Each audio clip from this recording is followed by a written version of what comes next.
Hey guys, in today's video we're going to be doing an epic comparison of the Patagonia Black Hole 32-liter backpack and the Mini MLC. These have been two of the most popular bags that I've had on the channel, and with good reason. I was really surprised when I used both of these bags with just the versatility that they offer. They work super well as a minimal travel bag or as a larger EDC bag. And in this video, I'm going to be walking through some of the similarities and differences that you may want to consider if you're thinking of getting one of these for you. Before jumping in, if you're new here, welcome. My name is Danny, and on this channel, we love reviewing popular travel and everyday carry gear. If you like these types of videos and you'd be interested in seeing more, please consider subscribing as it helps the channel out a lot. So with all that being said, let's go ahead and jump in. Starting off with the outside of the bag, as far as the appearance, the bags do look pretty different in my opinion. These are Patagonia bags, so they're not the most minimal or sleek per se. They're still pretty functional. But one of the updates with the Mini MLC was this more subdued matte appearance versus the shiny exterior that is well known is in Patagonia's Black Hole packs. So this stands out a little bit more than the bags that I typically use. I really like this update on the newer version of the MLC. It used to have a similar shiny exterior, but has since been updated, so it just feels like it's gonna not stand out quite as much, which is particularly nice for traveling. It also has a cleaner front portion since it doesn't have the rows of webbing that the Black Hole pack has. So you do still have a couple of attachment points along the front, which are helpful to pair with straps that are sold separately. So you can attach yoga mats, I held my skateboard, jacket, you can leave it off, you can attach things with a carabiner. Whereas on the Black Hole pack, in addition to the shinier exterior that you have here, you also have two rows of webbing along the front. So this is always a great functional thing to have, both for travel or going into the outdoors, for clipping on accessories with a carabiner. So it's nice to have that sort of flexibility. You also have an additional handle on the front, which, you know, is really nice for just kind of picking the bag up. So just a little bit more technical and outdoorsy and just flashier due to the shiny exterior versus the more subdued look. Both of them have the very prominent Patagonia branding on the front, which I know not everybody is a huge fan of. I definitely wish it was a little more subtle, but seems to come with the territory with these larger popular brands. We've seen the same thing with the North Face's bags. Continuing along the exterior, both have a water bottle pocket. The MLC has one pocket, and then it has a handle that's going to allow you to carry it like a briefcase, whereas the Black Hole pack has a water bottle pocket on each side. So if you're somebody who likes that sort of functionality, it might be nice to have the extra pocket versus the handle, which does come in handy with some of the other use cases that I'll talk about in a second.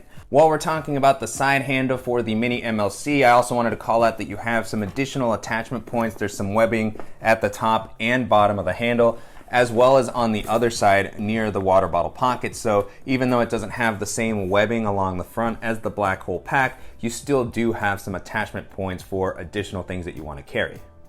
And then both of these have a handle at the top. The one on the MLC is going to be maybe a little bit more robust and comfortable. It's also wider, works a little bit more like a traditional handle and similar to the one on the side, whereas the one on the Black Hole pack is a little just simpler. It's great for hanging the bag up off the ground and picking it up, but it also feels just a little bit thinner.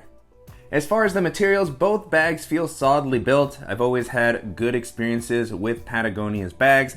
They have kind of a ripstop texture to them. Patagonia uses a lot of recycled fabrics. Of course, the actual look of the fabrics is quite different with the shiny exterior on the Black Hole pack versus the matte one on the MLC. I feel like they offer a similar amount of durability and weather resistance. On first glance, the shiny exterior of the Black Hole pack feels like it could offer maybe just a little bit more, but so far in practice, they felt pretty close. I know that the matte material here still has a DWR coating, so you're gonna have a nice amount of protection. They both also have YKK zippers all throughout, which are very reliable. They work smoothly. I do like that the MLC has a larger YKK zipper on the main compartment, so maybe number 10. It's pretty robust, so it doesn't feel like this is going to be failing. It just feels like it's just going to offer a little bit more peace of mind, but haven't run into any issues with either one of them.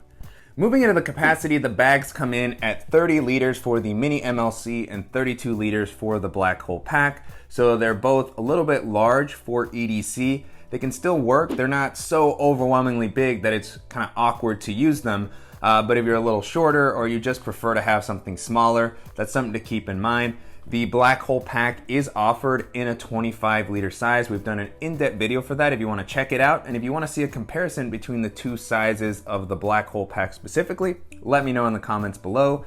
The Mini MLC, the first time I reviewed it, it was called out as 26 liters, as that was what was listed on Patagonia's site.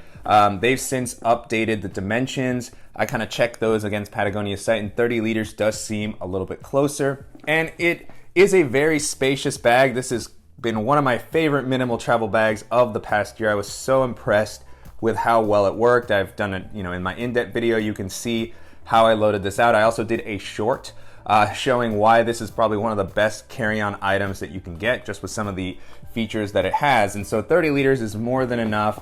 The Black Hole Pack can just feel like it squeezes in a little bit more. It also has a slightly simpler layout, which helps kind of just give you some additional capacity, I find, generally across most bags. But at 32 liters, it's not a huge difference, but if you want that additional space, the 32 liter is going to give you that. If you prefer a slightly slimmer silhouette, then the Mini MLC is going to be great. And then taking a look at the harness systems, they're pretty similar. Patagonia in general, from my experience, is not going to be offering the most robust straps and back panels. They are comfortable, they have padding.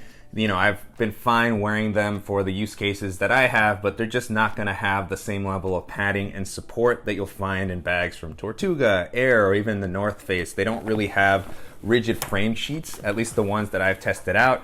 So they're not going to be able to distribute the weight. You can kind of feel the items that are in the bag a little bit more, but the straps do offer some of the features that I generally like. So they have, padding on the inside. They have breathable mesh fabrics on both models, which I'm a fan of. You have a sternum strap on both of the bags.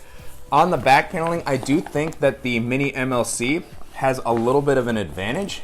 It just provides slightly more ventilation than the Black Hole Pack. It's just got this air channel in the middle, and the padding is fairly elevated, so you still have some airflow in addition to the breathable mesh that's on the back. The Black Hole Pack just doesn't have that same air channel. You do have a little bit of elevation, you have the breathable mesh, but the padding is just not quite as out and robust as the one on the MLC, so that's a nice improvement here.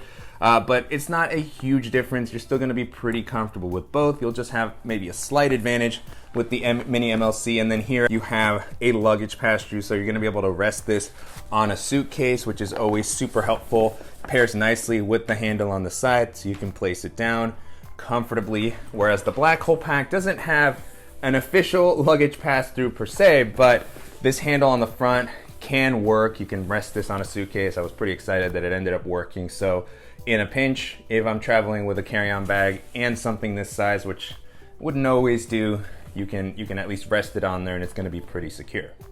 And then while we're talking about the straps and the back paneling, one big advantage for the MLC is that it includes a removable waist belt that integrates nicely with the bottom of the bag, so it's going to help distribute the weight if you have it really loaded out or you're going to be walking around for a longer period of time. If you like having that additional support, the waist belt itself offers a good amount of padding, easy to remove, and one of my favorite things about this bag, and something which I thought was really clever, is you can remove it and then it actually works as the shoulder strap with the bag if you want to use it in that manner as opposed to carrying it like a backpack. So you can hide the straps away. They have these buckles which allow you to release it very easily, and then they hide away and you can connect the waist belt as a shoulder strap, and it works quite well as a shoulder strap. You have this long padding here which gives you a lot of flexibility with how the bag actually rests on your shoulder when you're wearing it that way. Plenty of padding, comfort, adjustability, and it's just nice to have that sort of versatility depending on what you're carrying or where you're traveling. Sometimes people just prefer to carry their bags like that,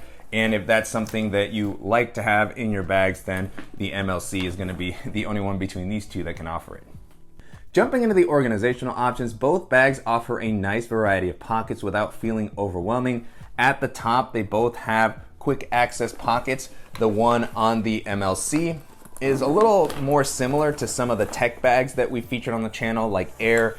It just kind of reach down. You have a nice amount of volume for your phone, some sunglasses, headphones, anything that you're grabbing quickly while going through TSA that you want to take out of your pockets, you can toss it in there. Whereas the Black Hole Pack has this humongous top quick access area, which is going to provide more flexibility than what you might find on the MLC's quick access pocket. So this can hold, a larger pouch, some over-ear headphones. So just a really kind of big bucket of space that you can easily reach down and get whatever you need when you place the bag next to you. Speaking of placing the bags next to you, both of these can stand up pretty well on their own. They're not super rigid, and depending on how the weight's distributed, it can be a little inconsistent, but in general, they have a pretty wide, flat bottom. So when you place them down and when the bags are packed out, they generally stand up pretty well on their own, which is a nice feature to have. It's not present on all the bags that we look at. And then on the front, I like that the Black Hole Pack has this vertical quick access pocket. So it takes advantage of this front face, which I'm generally a fan of. It's gonna be a good spot for tablet, document, additional chargers, accessories that I wanna grab. You can also swing the bag around without taking it off and reach in to grab whatever you need. On the MLC, you don't have anything on the front panel per se. The organization is contained in the main area, which I'll take a look at in a little bit. So again, if you external access, a little bit more here on the Black Hole Pack. Internal organization we'll take a look at in the MLC. And then as far as the laptop compartments, they're pretty similar. Both of them have a separate laptop compartment. It's not in the main area, which I'm always a fan of. I prefer to have my laptop accessible without opening up the rest of my bag and having to rifle through all my stuff. On the Black Hole Pack, you have the advantage that there's a pass-through for a nozzle if you do want to use this for some hiking. And both of these have the style of laptop compartment that opens up flat. I generally haven't had a great experience going through TSA with these. I still have to take my laptop out, so I don't get a ton of benefit, but again, I just really like that it's separate from the main area. And then the Black Hole Pack has dedicated tablet, laptop sleeves that are pretty padded. They are pulled up off the bottom of the ground. Same sort of thing with the MLC. So padded, suspended laptop compartment, a dedicated tablet sleeve. I do like that on the Black Hole Pack, the tablet sleeve has a softer fleece lining on the inside, whereas the MLC has more of just a simple slip pocket here. It is padded, so you'll still get some level of protection. And in general, both of them do a good job and feel like they're gonna keep your device safe. One of the additional bonuses with the MLC is this also serves as kind of an admin and tech area for other accessories. So you have a few slots at the top for your EDC items, your pen, portable hard drive, a mouse, some elastic slip pockets, which are gonna allow you to store your laptop charger or anything a little bit bulkier, zippered mesh compartment. So a lot of great organization in this area versus the more simplified compartment on the Black Hole Pack.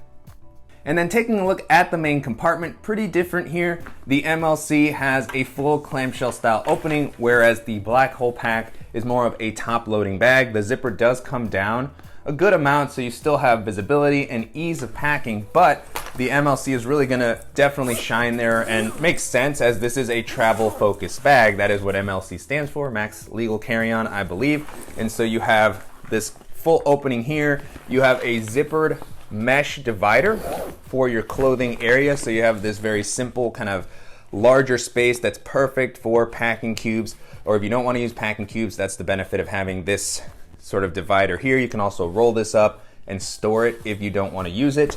And on the other side, you have some additional zippered pockets. I like the orientation on these because you can reach in if you're carrying this like a briefcase and actually access those compartments. So again, if you have your toiletries, documents, or tech items that you need to get to, you can reach in and grab those as needed. And then the top loading nature of the Black Hole Pack makes sense to me, just given the outdoor focus of it. I think that this can work a little bit better when you're just trying to reach in, grab stuff quickly. If you're hanging the bag up, you don't have to worry about it accidentally opening up. You might not necessarily be packing in the same way that you would for a trip where you're going on an airline. So I think that there's some benefits, pros and cons to this system. Kind of gone back and forth on which one I prefer, honestly. I've traveled with clamshell bags for so long, but have definitely been enjoying some of the simplicity that comes with top-loading bags. And so really just big open space, very easy to organize with pouches and packing cubes, which is the way that I typically like to. And at 32 liters, it can hold an impressive amount. On the inside here, pretty simple layout, definitely simpler than the MLC. You just have one zippered pocket in kind of the middle here so that you can store some smaller items that you don't want falling all the way down. There is a little lanyard with a clip in here for your keys. But beyond that, it's just an open space for you to kind of, organize the way that's gonna work best for you. And in general, I've really had a great experience with both bags, using them for minimal travel or EDC in a pinch. And so which one is gonna be best for you really depends on your style, your preferences. As far as capacity, even though the 32 liter black hole is gonna be able to hold just a little bit more, they can both handle quite a bit. If you're looking for something more subdued and travel focused, that's gonna give you the additional flexibility of being able to work as a shoulder bag or a briefcase, the Mini MLC is gonna be the way to go. Whereas if you want something that can maybe work a little bit better for hiking, for taking into the outdoors, or you just don't really like clamshell bags and you don't mind the shinier exterior, the 32 liter black hole pack is gonna offer a ton of value. As far as pricing, they're pretty close. The black hole pack comes in at around $170, whereas the Mini MLC comes in at $200, I believe. So a little bit more for the MLC, given some of the extra functionality and the fact that it includes the waist belt and things like that. If pricing is a really big factor for you, you'll likely want to go with the black hole pack. But both of these are going to net out at around $200 with taxes and shipping. So really, I just recommend going with the one that's going to offer the functionality and the style that you really like. They're great, they're durable, very versatile, and $200 isn't cheap one way or another, but considering the build quality and the brand, it's gonna hold up pretty well against some of the other similarly priced bags in this category. And so that's it. Those are some of the similarities and differences between the Patagonia Black Hole 32 liter backpack and the Mini MLC. Hopefully this video was helpful, and if you have any questions on the bags that I featured in this video or suggestions for similar bags that I should check out, as always, please let me know in the comments. And I'll make sure to include links in the description below to the dedicated reviews that I did for each of these bags, as well as to some of the other roundup videos that I've done in the past and some of the different comparisons between North Face models and across a few different brands. If there's other comparisons that you would like to see, let me know, and let me know which of these two bags you think is the best one for you. And I want to thank you again, as always, for watching and supporting the channel. If you enjoyed this video, please give us a like, and if you haven't already, make sure to subscribe so you don't miss any upcoming videos, and we'll see you in the next one.